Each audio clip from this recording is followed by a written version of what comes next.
and Joe are very anxious to get started.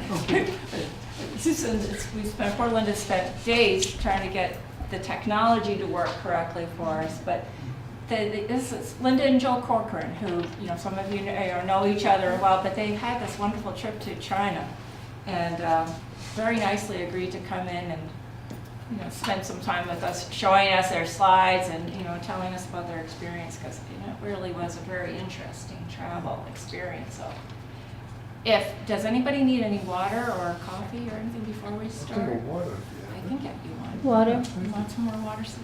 Yeah, after all of your working out. Okay, I'm gonna go get water. All right, thank you. And we can turn the lights off when Sure. we start, but you wanna speak first and then we Yeah, can turn? sure. Okay, Sure. we'll go do that right back. Thank you.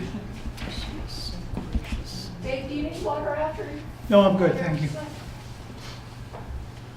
Okay, well, thanks for coming. I really didn't expect anybody to show up, especially with the icy weather, but much more than I thought. So anyway, yeah, I'm a longtime resident of Georgetown. If you take out about a 35-year clip in the middle, we've come back basically. And we went on a, well, it was supposed to be, it was advertised as a 14-day trip to China last November. And what it really turns into is about a 12-day, because you cross the international date line and you have a 14-hour flight. And, you know, I mean, you lose a lot of time in there. So it winds up being actually about 12 days, maybe even 11 and a half. But it was very good, and we covered, you know, a fairly good amount. I don't know if you can see this up here. We landed in Beijing. What they did, I thought we would be flying west. We flew from Newark, New Jersey, directly to Beijing, and I thought they would head west across the country, and they didn't. They went east actually, and went up over like Newfoundland, Greenland, over the North Pole, down over Russia, Mongolia, and to Beijing, and which is the shorter route. We were right over the capital of Mongolia, but unfortunately we were at like 38,000 feet, so you couldn't see it. But we landed in Beijing, and we were there a few days, and went and saw the Great Wall and the Forbidden City and Tiananmen Square and the usual things that tourists are taken to. And then we took a high-speed train, one of those bullet trains, down to Jingzhou, and then went from there, took a Yangtze River cruise for 4 days, the Yangtze River to Chongqing, and then they flew us in Sichuan Air, Chinese air that flies only in China. And they flew us to Hangshan, and then from there we went to Hangzhou, and then we took a bus to Shanghai, and we came home. So that's the route. It would be like, I mean, we've seen China, right? So it would be like somebody coming to the U.S., going to New York City for a couple days, going to D.C. for a couple days.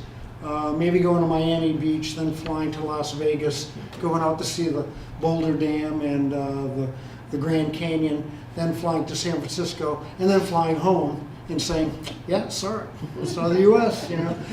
So you can't see. It's such a large country, you know. You're not going to do it in 2 weeks, but you sort of get a feel for it a little bit. Maybe it's what the government is hoping. Thank you. You're going to come away with, I don't know. We were on a tour by Sinorama, which is a Chinese government controlled group, basically. Well, I think they control every group that's over there, control where they go. So it's a Sinorama was operating in Canada, and we had tried to get on them a few years ago when it was just very, very difficult. Because they wouldn't help you with anything. Said, well, you know, if you're an American, you've got to get your own visas and all this stuff. And they couldn't offer any help at all. And now they're operating out of New York City as well, Sinorama. And they can tell you, oh yeah, this group will help you, and there's a company in Boston that'll get the visa for you and all of that, and help you through the whole process. So it's easy. But Sinorama was very good. I thought it was very, very good, a very good tour. We had heard about them because we were on another tour in Europe, and I was talking to a Canadian who had taken a tour of China, and he was saying, oh, it's this great tour and fairly inexpensive. And I said, what was your group? And he said, oh, I can't remember. And I said, was it Sinorama? And he says, yeah, that was it. And so we didn't just go into it blind. We went in with, knowing that somebody had already said this was really good. We again landed in Beijing, and we were there for a few days. And Linda has some pictures there of the Great Wall where we went. Let me just say, well, go ahead. You want to show the pictures of the Great Wall? Yes, this is the Beijing entrance to the Great Wall. One of them. And that gives you an idea of just getting started up. There are very few people that day until a group of about 4th graders came along. They were on a school excursion. And while I barely made it up one of those stages, Joe made it up 2 or 3. Those little kids just ran all the way up. Jealous. This is just an entrance. They have a lot of nice old Chinese architecture. That's Joe taking a picture at the very beginning. And this is a little building right at the top. This is old Beijing. I'm hoping I have some more of the Great Wall here. This is old Beijing. They take you on a tour through there as well. I don't. I can go further up, but I think we'll do Tiananmen Square, and then I'm going to have to picture by picture go up to get to the Great Wall again. What happened is when I put the pictures on this plug, they scrambled. And I could not move them back, and so everything's out of time sync. So right now we're at Tiananmen Square. Would you like to say something about the Great Wall? Yeah, sure. When we first landed in Beijing, I don't know really what I was expecting. I think, I remember when Nixon opened China in 1970, you went there and you saw, thousands of bicycles on the street and a couple of limousines carrying Communist Party members, and that was it. And so I knew it wouldn't be like that, but I wasn't really ready for, I was looking for a more third world appearing country than I saw. It's very modern. There were traffic jams. You could have been in New York, Paris, Boston, Tokyo, anywhere, and it would have looked about the same as it was in Beijing as far as the traffic jam went, and the modern highways and everything else. The cars you see in the road are all the same. You're going to see Mercedes and Buicks and whatever. There'll be some Chinese brands that you don't know, but for the most part, it's European and American and Japanese and Korean cars. That's what you're going to see out there, and very, very crowded. I mean, the highways and what they have done. Beijing is like a city of 23, 24 million people. And so even though modern highways and all of that, what they've done is they've restricted it to, depending on what the plate is on your car, if it's an odd or an even number, you are only allowed to drive every other day. Okay? And so it kind of forces carpooling, I guess, and finding other means to get into the city and into work. You can drive your car on the off day, but you will be fined. So some people with really important jobs and they have to get somewhere, they pay the fine, apparently. But for the most, because we saw a car, you would see most of the cars would be like odd that day, and then you'd see an even one, and another one, So every so often we saw them. And, the cops aren't looking at plates, they just have cameras everywhere, take pictures, and they send you a bill. Okay, so you can't get away with it. You can't do that. So kind of interesting in that respect that the highways so modern. Everything is really modern in a lot of ways. Now, these pictures of old Beijing were interesting. They took us in there at night, and this was the old section with 1- 2-story buildings and a lot of storefronts and homes behind them, and probably the way it was, 100 years ago. So that still exists in places, but the high-rise apartment buildings are absolutely incredible. Go ahead. Okay, this is the monument to the people in Tiananmen Square. And we're trying to remember this building, but we're quite sure it is Chairman Mao's tomb. That is the entrance to the Forbidden City. You can see they have a picture of Chairman Mao there. You can see most of the people are Chinese. We stood out, just like when we have large groups of Chinese people here. You're wondering what they're looking at, what they're interested in. People were interested in us as well. They do a lot of touring in their own country. What was this right here, Joe? Do you remember? No. Okay. There's Joe looking straight at Chairman Mao. Chairman Mao is an interesting thing. Our tour guides were very open about how they feel about things, and they know we're curious about this. We might be shy to ask, and so they come right out and tell us. Chairman Mao is revered in China. He's on most of the money, the paper money. He is at the very entrance to the Forbidden City, and how they feel. One guy explained it to us that we're all people, we're all human, we make mistakes. And during the Great Leap Forward, which was a restructuring of the agricultural system, 60 million people starved, and that was a big mistake. And then the Cultural Revolution kind of got out of hand. But he still brought them forward. Later on, people ate.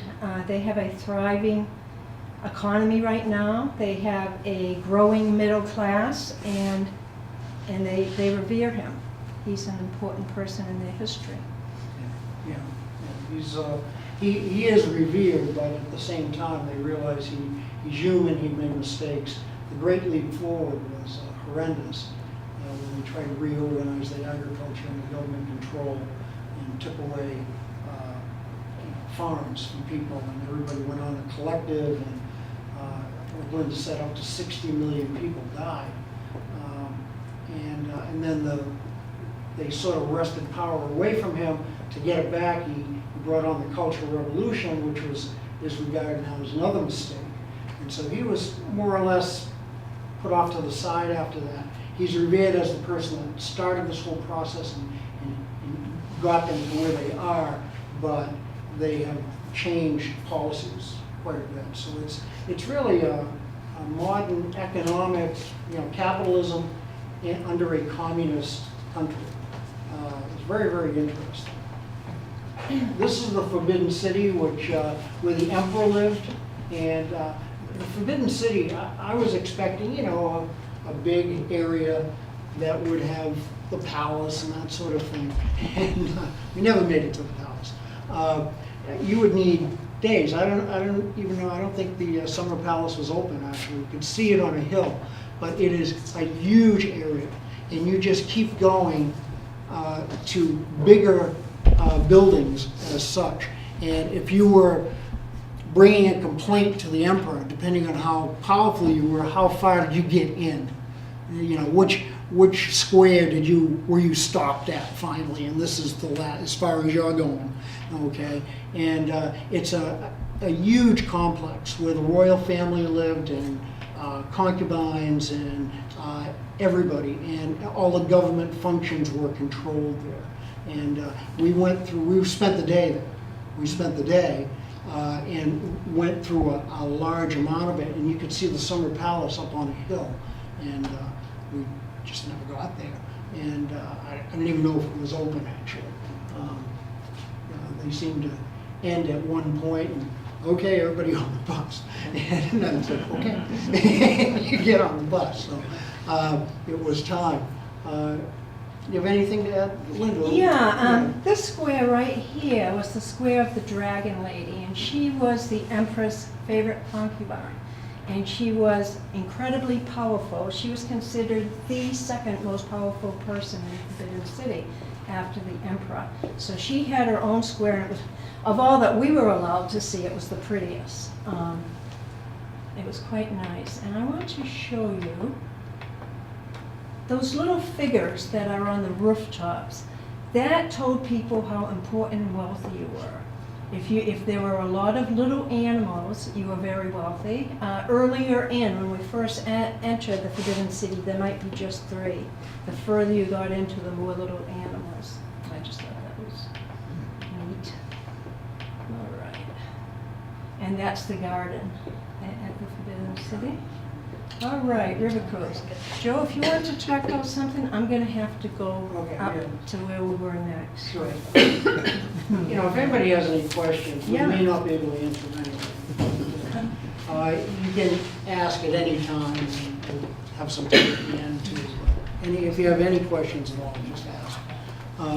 After the Great Wall was very nice. That was one of the primary things I wanted to see over there. But once you see it, you know. And it's like, okay, we're at the Great Wall.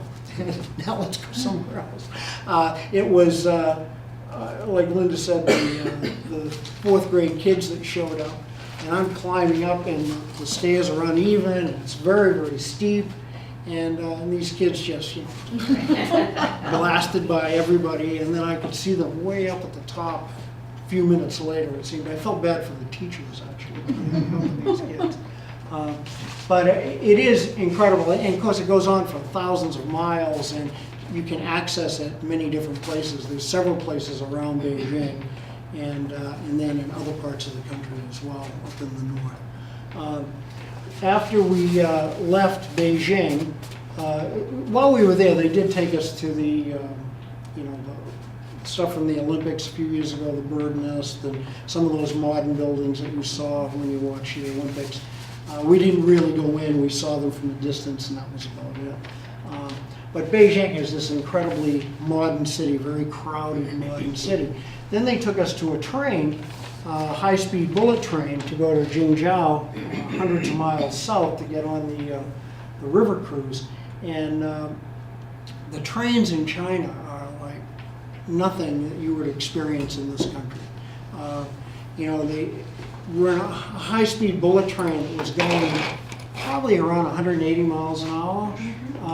And it would, in some cases, it blasted through stations at like 150. And now, but you know, with our view of what trains are like here and train stations here, it's not like that. What they've done is they've put it on an elevated platform. It's all brand new, okay. So you're not crossing any roads or squares or anything. You're above everything, just flying along, and it's all, you know, concrete and metal. I got out and looked at the track on one of the stations. We stopped occasionally, and here's a picture of the train. And you would, well, you can see there that the tracks, they're sort of, but there's no wooden ties. They're all cement. Okay, everything's bolted down with, you know, it's very, very modern. It's very, very modern, very stable. You know, our trains are like the 1800s. We have wooden ties. We're nailing them in. You know, nail in the rails with nails. So it's totally different. And this is a shot from the train as we left Beijing. It's up north Beijing, so it was cold, and there was a lot of wheat and things like that growing. As we go further south, you started seeing rice paddies, and you would see water buffaloes out there in some of the rice paddies, probably like it was 1,000 years ago. But very, very, you didn't realize when the train took off, it was like, okay, I guess we're moving. And then it was very smooth. You didn't feel it. You'd look outside and say, we are really moving. It was almost like you were on an airplane just ready to lift off a runway when you looked out the window. But you didn't feel it at all. And very, very nice. It is funny though, Sinorama, I think they try to save a few bucks here and there. So We were going to be on the train for a good part of the day for lunch, and they said, oh, things are expensive on the train, so and we have to provide you lunch. That was part of the deal. Our Sinorama deal was flights, all the food, hotels, all that stuff, everything. And so, and what we did is we went to a Subway, and everybody got a sub to eat on the train, okay? And which they bought for us, which is very nice. But it was certainly a lot cheaper than buying stuff on the train for us. Again, it's all government money somehow anyway, I guess, to a point. And another time when we were on a bus, we stopped because we had limited time to get to Shanghai actually for the night tour. We had to be there by a certain time. And the tour guide, Ingrid, the tour guides would all take American or English names. Okay, I really don't know what her actual name was because probably couldn't pronounce it anyway, and so she was Ingrid. Okay, another guide was Jason, and Jason said, "So, very famous movie, and I love this movie. Can you guess who?" And somebody said, "Jason Bourne." He says, "Yes, that's it." So he was Jason Bourne, but they were all very, very nice, and you know, they're just trying to make it easy for you is what they're trying to do. And so Ingrid said, you know, we could get off the highway and find a restaurant, but it's going to take time. But we want to get there, so you know, she really kind of slanted the question. She's asking us, what should we do? But she slanted it so, oh, we could stop along the highway, you know, at a little rest area, and it won't take so much time. We'll make sure we get there. What do you think? So, oh yeah, let's stop on the highway. So we stopped, and we stopped at Kentucky Fried Chicken. So you know, again, you can go anywhere in the world and run into this stuff. It's everywhere. The world is a much smaller place. So it kind of interesting from that respect. The high-speed bullet train was kind of, and there are a couple of pictures of them, I think. Are you back to the wall? Yeah, Okay, show some I'm pictures. just showing the pictures of the steps on the wall. You're going to see that they're all uneven. So you have a low rise, a high rise. They're worn down. They're steep, and there's a railing here. But there are other places where there's no railing. Those are the fourth graders racing up the wall with their little yellow slickers on. And see how steep that is and how worn that is. And that is the wall from the city. And this is a Beijing street band, like our street bands. Just a group of citizens who get together every night and they play percussion instruments. And I have it on my phone, later I'll play it. But they don't take money, they don't have anything out there for money, they just bring a thermos of tea and they just hang out there by the shopping center and play percussion music. It was amazing. Yeah. Okay, now I have to get down to the cruise, Joe. So you entertain people, just take me a minute, and then we have a long space. I don't have to do this anymore. That will be fine. I'll try to entertain you. Yeah, just mentioning that this is Jason Bourne, by the way. Okay? Yes, it is Jason. One of our guys. That's at a tea plantation. Yeah. And which I thought we were going to get to later, but that's okay. He was very interested. He was very, very open. He was the one that said, you know, Mao made some serious mistakes, such as the Great Leap Forward, which cost 60 million lives, up to 60 million lives. And he said something that kind of floored me, actually. And he said that, you know, communism, the communist government, you don't challenge them.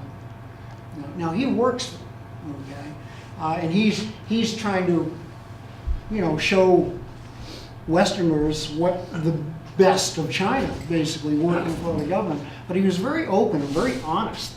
And matter of fact, we had on our tour group, there was a number of Chinese people, Chinese Americans, or you know, there was this guy Jacob who was originally Taiwanese, and he had his father had actually been a general for Chiang Kai-shek. Yeah, we'll get And he said, this guy is really honest and open. He really knows his stuff and he's being true. And he was really impressed with that. And so Jason at one point told us that he thought if Chairman Mao's son had not been killed in the Korean War, his oldest son, who was a very big revolutionary, China today could be in the same situation as North Korea. Okay, where it went from the father to the son to the son, and very, very radical and kind of off the beam. And so interesting he would say that about Chairman Mao and his family, and that could have happened. Okay, if his son again wasn't killed in the Korean War in an airstrike over there. Okay. I want to talk about traffic a little. This is Go it ahead, right here. It is incredible. And they have a lane for bicyclists and people on electric motor scooters. And pedestrians do not have the right of way. When they're crossing the street like that, people are honking their horns, inching forward, making it very uncomfortable. At one point while we were in a bus, we saw two men trapped between opposing lanes, and they had to stay there until somebody was going to give them a chance, and I didn't see it happen. However, when we were with our guide, all she had to do was wave the little flag when we were walking and following her. All the traffic stopped. No one honked their horns. They got the memo from above that when tours are going through, if you see a Westerner, you behave. And one time I was in a city by myself. I wanted to just take a little walk. People were crossing the street. I was really worried about crossing the street. As soon as I stepped in it, I didn't look like everybody else. Everybody stopped. It was pretty amazing. Go back to Westlake. Westlake? That's too far. We'll get to it. I'll get to it again. While you're waiting. No, What no, city no, is no. that? Oh, I'm gonna go on. okay. There we go. Oh gosh, I'm at the beginning again. Our, This thing has a mind of its own. yes, computer Okay. scrambles things. Yeah, Here we are. yeah. At Okay. one point, you had a picture of Westlake up Yes, there, I'll get back there. which I'm sure we'll get to. Westlake was a place where it was very beautiful. We were there, it was a rainy day, and kind of skipping all over the place here. Anyway, it was where they had the G20 summit last year, the year before, where Obama went and met with all these world leaders in the G20 summit.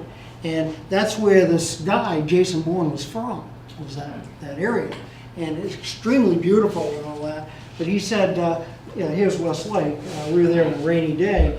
And he said that before everybody showed up, the G20 showed up, they wanted to make sure that it was perfect. So they told people, go on vacation. And it was a vacation paid for by the government. So he was, because everybody has an ID card, that where they're from, what city they're from. And so all he had to do was show that ID card from this city, and which was Hangzhou, I believe. I'm a little worried about that name, actually, Hangzhou. He had this ID card, and he and his family went on a free vacation for a week. And the trains were free. They went to the coast. They went on an island, stayed at a beautiful place, had a great time. And he called it the G20 vacation. And he said, I hope they come back next year, because he really enjoyed it. And when we went there, we got there about a week after Trump went to China, okay? And they had shut down all of the factories and different things that would produce a lot of smog. So the air in Beijing was beautiful, okay, which it usually isn't. And by the time we were leaving, the smog was starting to come in. But again, they clear it out. The communist government can do that, okay? A dictatorship can do that. They can just, and as Jason Bourne told us at one point, he said, you don't challenge them. If they're going to build a dam, okay, they're going to build a dam. You're not going to file a lawsuit and look for environmental impact statements or something. They're just going to do it, okay? And you cannot stop what's going to happen, and you have to go along with it. And but because, you know, I guess the positive side of that is you look at their train system, okay, or their new highway system and things like that, which are well in advance of what we have, okay, because they simply do it. They do it. They don't, you know, as they said under Mussolini in Italy, the trains ran on time. It was nice. Okay, there's a lot of other negative things maybe. Okay, in China today, there seems to be much more positive things now that they've supplanted Mao and some of his ideas have moved on. But still, it's a dictatorship. It really is. I mean, it's a republic. It's a republic. You elect a local leader, that leader, they elect others, and then, you know, but the people at the top are the people at the top, and they are not directly elected by the populace at all. Okay, but it's a republic.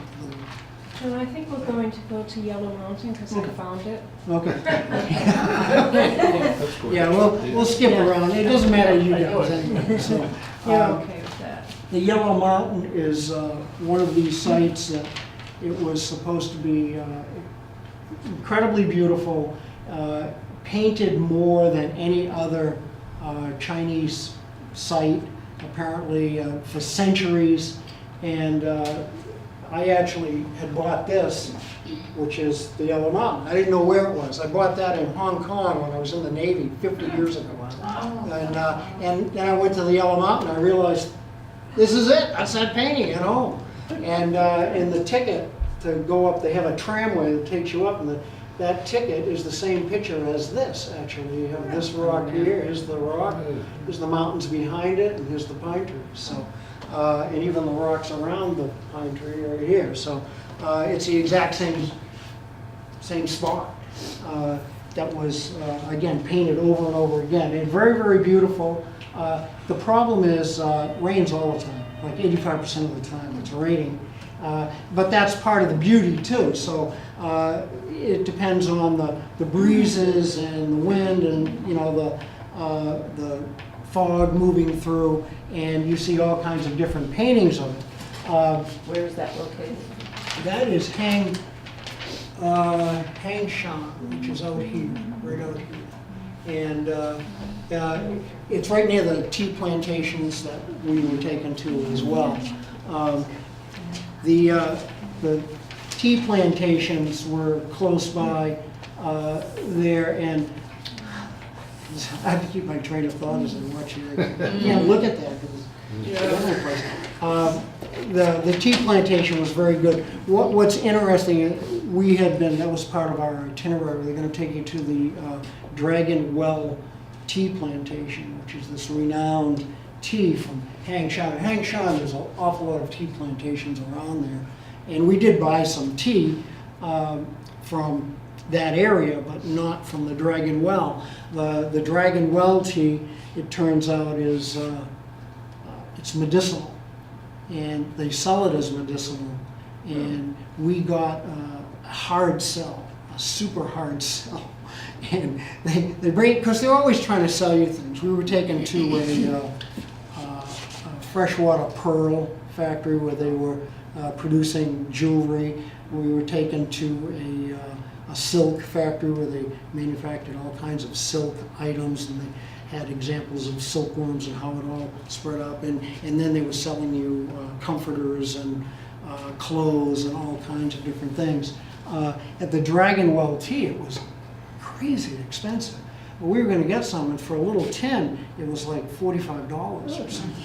And But you couldn't buy just one. but you couldn't buy You one. had to buy You several. had to buy two, I Yeah, think. it was really And amazing. and then they would give you a little Capitalism free to- one with it or something. And yeah, most people got up and kind of, after the hard sell, and everybody had a sip of the tea, and it was very nice, okay. And we left, and if you wanted, oh, what they say, if you wanted to buy it, the first one to come up and buy this will get this extra one. And so there were, 4 or 5 people who did buy tea, Yeah. but the rest of us kind of, out of a group of about 30. It's amazing. The rest of us went out there and just kind of shook our heads and then bought some tea somewhere else. It was good enough, So this is the cruise. This is the cruise, yeah. And we went through the Three Gorges Dam. So I do have a map here showing a little bit of that. We landed in Jingzhou here, and we took the cruise. This was the length of the cruise right here. Okay. And what they've done is they've dammed up the Yangtze River, which constantly flooded and caused all kinds of terrible situations, death and everything else. And so they've dammed it up. And the Three Gorges Dam is incredible. It's, I think it's 11 times the capacity of like Hoover Dam, something like that. It's this huge project. It's actually scientists have determined that it's actually slowed the rotation of the Earth because it has moved a lot of this water into one place. Okay, a lot of fresh water. And not much. It's like 0.06 milliseconds. Okay, so it hasn't changed it much, but it did change it a hair. And they have flooded a huge amount of area. And it was just incredible. They take you through 3 gorges. So here's a map of the Yangtze River, and we wound up in here's the dam. So Jingzhou right here, and then we went up past the dam, and then we traveled to Chongqing over here. It was a 4-day cruise, and you go through the 3 gorges. And there's 3 gorges, and I have a book back here, which I'm getting past.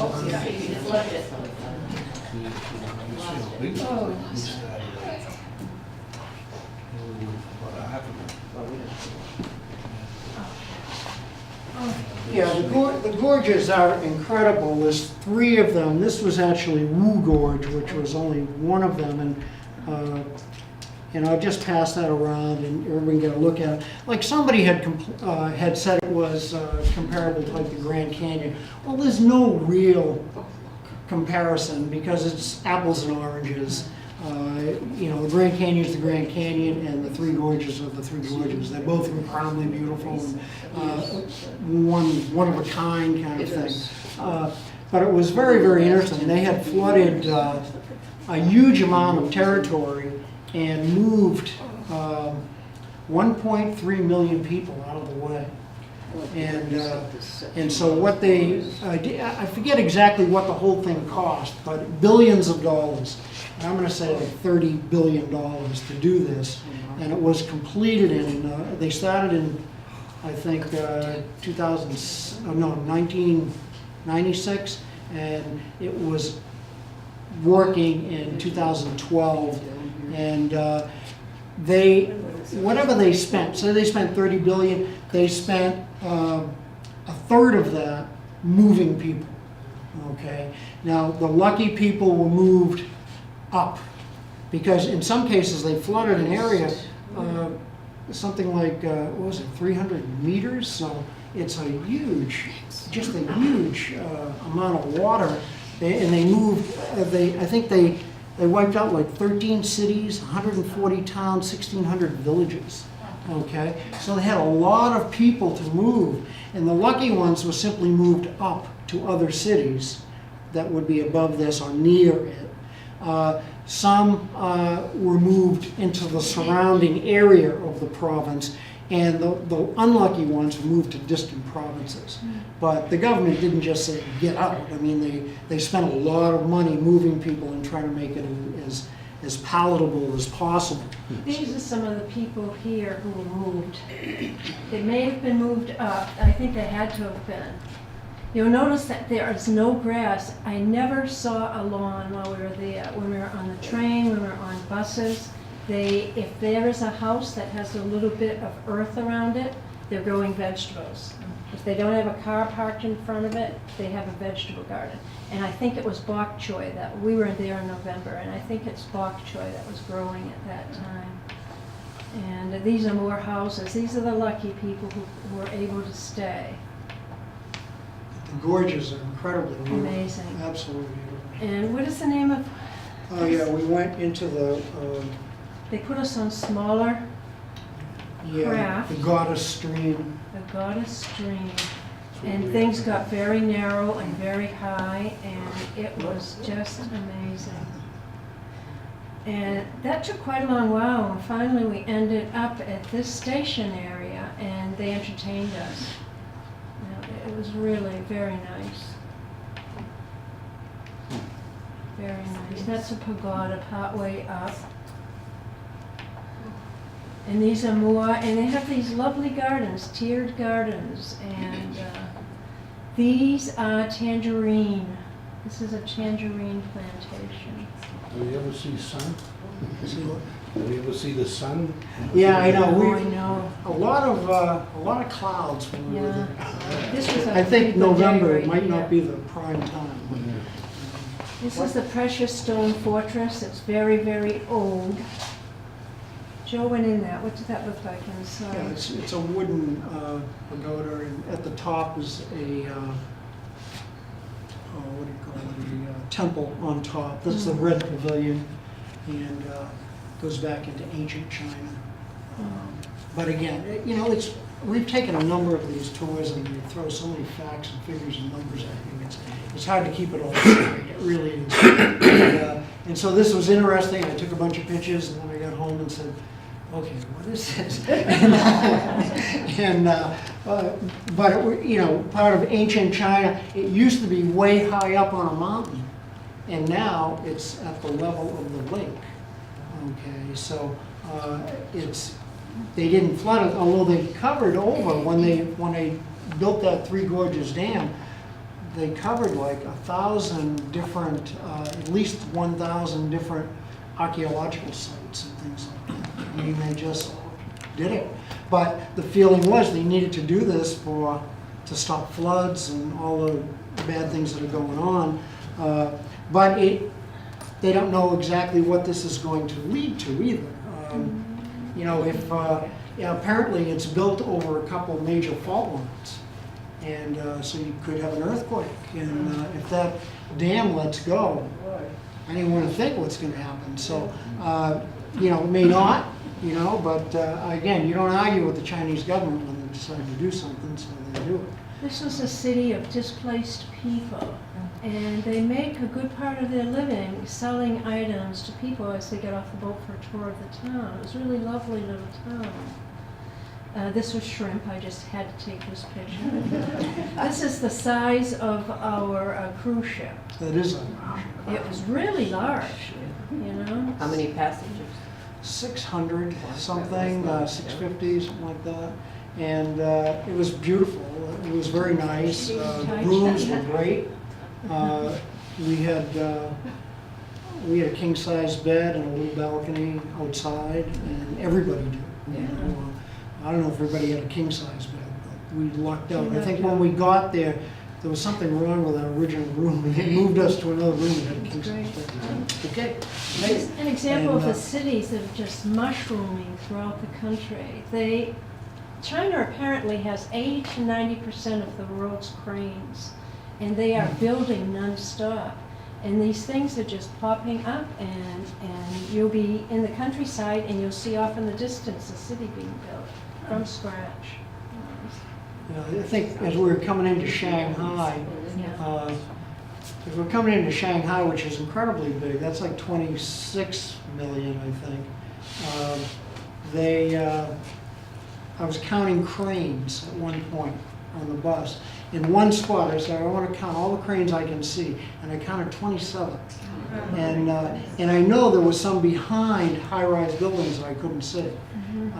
And outside of Shanghai, like 30 miles outside, they're building another city that's going to have about 15 to 20 million people.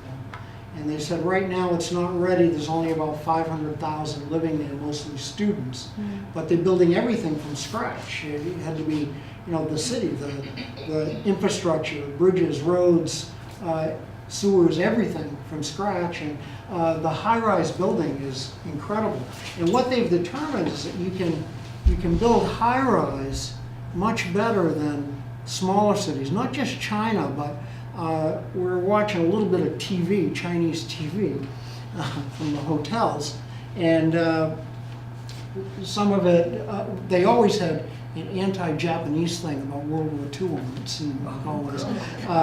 They don't seem to like the Japanese much. They're reflecting back to what the Japanese did to China in World War II is what they're doing. So you can always find that somehow, But there was one discussion I saw, it was architects, and they were from Singapore and China, and they were talking about the value of high-rise living, high-rise apartment buildings, and they were saying, and it did make sense. They said if you build them small, like up to 10 stories, say, what you do is you wind up building a little ghetto, a little area that becomes its own little city, and people don't have any privacy. You could be on the 5th floor and you look out your window and you're looking at somebody else on the 5th floor right next to you, and you're in like a little trap almost. Whereas if you build them high, you can build them so that everybody has a view. Okay, everybody. What they were doing is on the 11th floor they would have every 11th floor they would have an area that would be like a little library and maybe a place to sit and relax, or a little playground for kids, and with beautiful vista views and all of that. And so you could find quiet time there, and you could also take your kids there or whatever. Or you could go down, there'd be a playground at the bottom, but you could do it you could put the same amount of people that you would take a huge area. If they were 10-story buildings, you could put them in an area about the size of a couple football fields. Just build it up, and everybody has a view and all of that. So kind of interesting, and that's what they're doing there.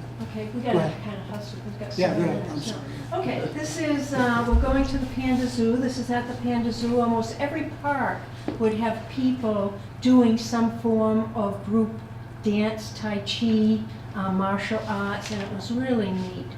These are red pandas, and these are the pandas. And this is a couple of young ones, and all they did while we were there was wrestle and nap. They were so cute, very playful. They kept them separated from the adults. And this is an adult in a separate pen.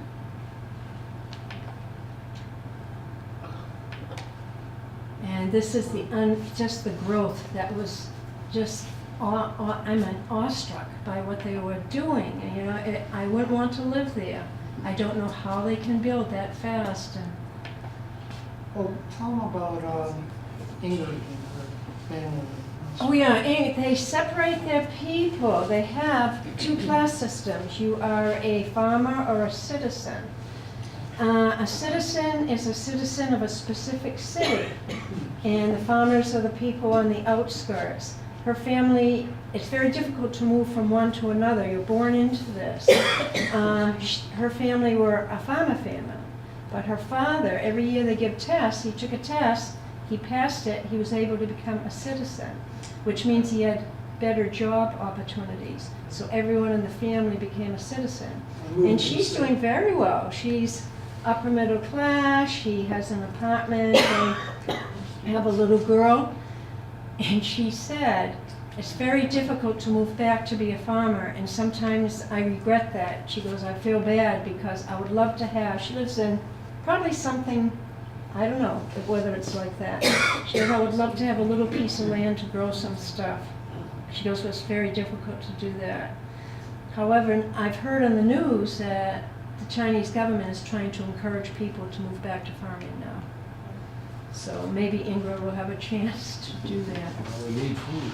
Yeah, that's right, that's right. This is where I was taking my walk by myself. I was very visible, and like that young woman's on her motorcycle and trying to figure out what I'm doing there. I was being very careful taking her picture, not to be intrusive, but everybody has these little vehicles that they carry a lot of things in, they attach a cart to it. This is the public works system. This man is sweeping the sidewalk. We found that everywhere we went, the sidewalks are clean. The buildings may be a little run down, but the sidewalks are clean. And that's his vehicle, right there. And that was fascinating. And I just liked this guy a lot. He stopped to talk to a friend.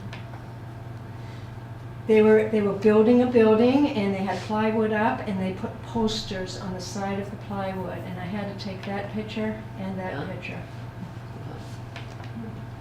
That's just a picture of our hotel lobby area. The hotels are very, very nice. That's Ingrid, and she was amazing. Shanghai. Okay, Shanghai is extremely modern. It almost looks like it's part of a science fiction. We saw a lot of buildings in good, nice cities that were crooked. They do that deliberately. It's just modern art. This is across the river, and this is the old Shanghai when the States and a lot of European countries had their embassies there and pretty much controlled things. I just like to get people on the street scenes. A lot of people wear their masks. Either they're sick or the smog is bothering them.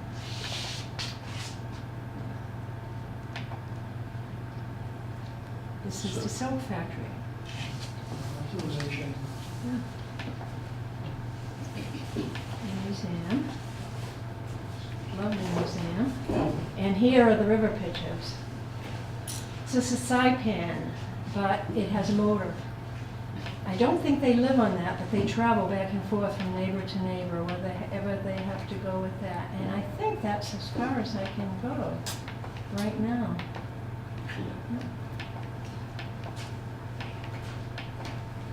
Are there any questions? What did you tour in Shanghai? In Shanghai, it was the soap factory, and there was a museum. That's the only time I saw a patch of grass in front of the museum, just a little patch. Yeah, the museum was interesting because they had a number of artifacts. Most of them had been saved by there was a Chinese man who had lived in Manila, and he saved all kinds of Chinese artifacts. And then he donated them to the museum because during Mao's era, they were destroying all that stuff. Okay, and so they don't have a lot of, and they're now trying to collect things from around the world. That's why you'll notice if you watch, the antique show, Antiques Roadshow or something, if somebody has something jade or something from ancient China, the price is up because the Chinese are trying to buy these things at auctions and bring them back to China because so much was lost during those years. This is one of my impulsive buys. I don't really know where I'm going to wear this. Could have worn it last month. That was like $4.50 or something. And this, just to give you an idea, this is some of these books. This was like a tour book, and so there's a picture of our tour groups. Now we had about 30 people. There were 3 buses, so 3 buses with about 30 people each. But you didn't mix. You were with your busload of people, even though it was all considered one group. You're with your busload, and you ate. Matter of fact, they would sit us down. The food was very, very good, but it was very authentic. And some people started complaining about it. So what you had was, you would eat at a restaurant or whatever, and they would put you at a round table, and it was the same on the ship, although the food was a little better on the ship, actually, I think, than some of the restaurants we went to, but it was always good. It was always real good. You'd be at a round table, it would sit about 10 people, and they would bring out trays of food and put it on, and it was like a big lazy Susan that they put it on, and you would spin and you would take a dish and put it on, you know, and so they would put about 8, 10 different dishes out there, and you usually had some pork or some chicken, a lot of vegetable dishes and different things like that. And depending on where you were, in Beijing it might be slanted in one direction, you get down in southern China, Szechuan would be a little hotter, a little more hot sauce and things like that, but very, very good. Few people were complaining that, well, it's all the same, and it's like, well, yeah, but you got a choice of 12 things, you know, 10 or 12 things, so you can get in. You know, I think Sinorama was trying to save a little money, so they would give you you could have all the food you wanted, they give you one beer. If you want a beer, you get a glass of beer. And when that beer's gone, if you want another one, you gotta buy it, okay? And, you know, that seems reasonable. On the ship, it was the same, basically. And on the ship, you could, like any cruise, you could buy a bottle of wine, and they would bring it out to your table for you every night, and that sort of thing. But very, very good. I thought the food was pretty authentic and done well. A few times you'd be in a place where you would get, we're at a buffet in Shanghai at a very expensive hotel. The hotel's beautiful. And they had, you know, they would always have food for the Westerners, and so you could get an omelet or whatever you wanted in the morning. But they would have things for the Chinese as well. And because we're not the only ones staying there. And this one fellow from Florida who was ethnic Chinese, he had come from Taiwan, and he was a pharmacist in Florida, and his wife was from Hong Kong. And so they're both ethnic Chinese, but had lived in the U.S. a long time. And he says, oh, they have salty eggs. I haven't seen that in years, you know. So I said, what's a salty egg? Well, a salty egg was a duck egg. It looked like it had been boiled and halved. And so kind of bigger and richer, darker than a chicken egg, and then very, very salty. It must have been preserved with salt. Okay, but it was something from his childhood that he, you know, so I ate a few of those, and then they had these little fish that look like minnows, and the whole thing's there. I mean, the heads, and they're all in a some sort of hot sauce, and those are good too.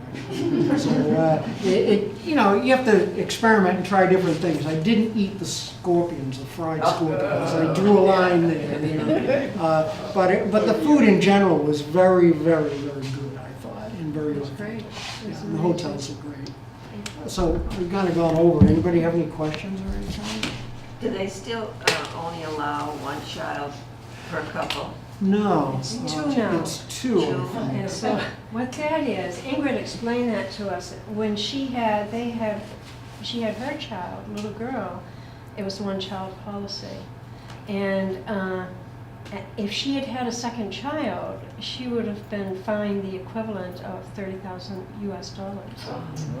And she said they based it by your wealth. There was a very, very wealthy person who lived nearby, and he had 3 children, and everybody knew it, but nobody said anything. And then she said he must have made somebody mad, because the authorities came, and they fined him the equivalent of $1 million US.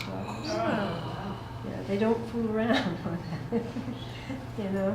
So But now it's a 2-child policy. I have a feeling Ingrid, she was probably in her 40s, do you think? I don't know if the... Yeah, early 40s, maybe Yeah. late 30s. Yeah. Yeah. Yeah. And But I got the impression, I don't know if you got this, that if you were a farmer, there was no 1-child policy. yeah, I'm sure. But in the city, it was Now, 1-child policy. Jason Bourne there, he had said that Yeah. he was the 3rd child or the 2nd child. And his It was family a was one-child thing, Yeah. and he was the 2nd child, and his father had to pay a fine equal to buying a house. Oh my gosh. And now he had a daughter, and of course, you know, if you went back in Chinese history, daughters were not considered important at all. Be sold or sometimes even killed. And he had a daughter, and he over and over impressed on us that he loved his daughter, just absolutely loved her, adored his daughter. And, you know, things have changed. Things have changed. Are there still a lot of children that are available for adoption there? I don't think so, because it seems like there's still a lack of little children. You don't see a lot No, of you little don't children. see You many know, we're at the children. Great Wall in this fourth grade Yeah. class showed up, and so a Yeah. bunch of them. Other than that, you didn't see children all over the place. And somebody even told us that if if they're with a child, Yeah. they would come up and want to see the child and maybe hold the child or something like that. Older people. So, but it's, you know, it's a much more open society in a lot of ways, but it is still a dictatorship. So you got to play by the certain rules. But Jason Bourne, I keep calling him Jason, I should just call him Jason, I think.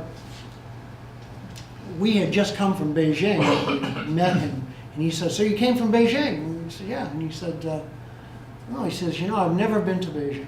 He says, "But I've been to Washington, D.C. 10 times. And what he was a tour guide that was bringing tours over to the United States. And he said, as his daughter was getting a little older, he wanted to stay home, and also he said the jet lag was killing him, you know, and so he stopped doing that, and now he's doing tours in China specifically. He was really good. We had one tour guide on the Goddess Stream, and her name was Celery, and because she likes celery.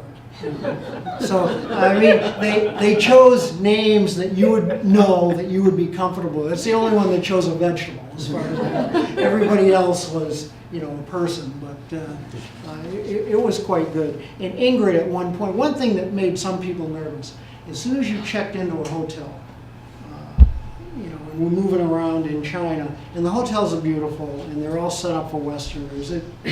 Not just for us, but for Westerners. Again, broadening everything. But as soon as you checked in, they collected your passports. Okay? And as long as you're there in the hotel, as long, you know, if you're staying there maybe 3 days or whatever, the hotel holds your passports. And they want to know where you were, is what it is. You know, they don't want you wandering off somewhere. They want to know where you are. And so at one point, we left, and she collected the passports, and then we had to catch the bus, and we were leaving out of there, and somebody said, it was late too, we're toward Shanghai, and so we've been on this tour for a while, and she was very nice. She was a dry sense of humor, and somebody said, "When do we get our passports back?" And she said, "What passports?" And everyone laughed, except the person who asked the question. And he said, "The passports that you collected, you know, 2 days ago or whatever." And she said, "Oh, I sold those." And everyone laughed again. And then she said, "I'll give them back to you when we get to the hotel. You know, it's hard to hand them out on the bus now. We had to get right on the bus." So don't worry about it. How did they treat Americans? Oh, very. What do they feel? How do they feel about Americans? Yeah, very good, I thought. I mean, they were very friendly, very nice. There's a lot of Chinese tourists that come here, Yes. Oh, you yeah. know, and actually a major place that Chinese tourists go to is Salem, right down here. And that's because of the China trade Oh, sure. that was started, you know, that was one of the first, the major China trade opened in China was from Salem. And so they go to see the Peabody Essex Museum, and then the Phillips House has a lot of artifacts in it itself, which are Hawaiian and other Asian and so on. And they're trying to move those to Raleigh. Huh? They're trying to Yes. move those to Yeah. a facility in Raleigh. Yes. Really? Yeah. Yes. I'm sorry, I missed some of that. The museum wants to close Phillips and another building, and they're going to move, they want to move all the things from there to a documents, yeah. facility in Yeah. Raleigh. No kidding. Wow, I didn't know that. Wow. to the public. Yes. Yeah, I didn't know anything about that. Yeah. That's There was interesting. an article in yesterday's. Yeah, the Peabody Essex is a great museum, but they have tons of stuff that is in their back rooms, Yeah, which that's is not the out there. thing. They're trying to change it from a maritime, Yeah, push the maritime to the side. That's too bad. side. know. It is Really really too bad. bad. I used to like the old museum Yes. before they made the Yes. big additions. Because Sort of reminds me of the one in Gloucester, the Cape Ann Museum, which is really Yeah. nice. But, anybody else have any questions or anything? Well, thank you both so much. Thank you. Very, very Awesome. interesting. It was a lot of work for the two of you to put together, but you did a lovely job. I mean, it really gave us a really thorough look at what, you know, I live apologize for the movies vicariously. being so crazy. Well, Linda, I My mean, the two of computer us has a have- mind of its own and just scrambled everything. I couldn't we believe did- it. You did beautiful. Nothing to do with our age. Thank you for sharing. Yeah, nothing to do with my age, no. No. I needed a 12-year-old to help me do that. Well, yeah, I might-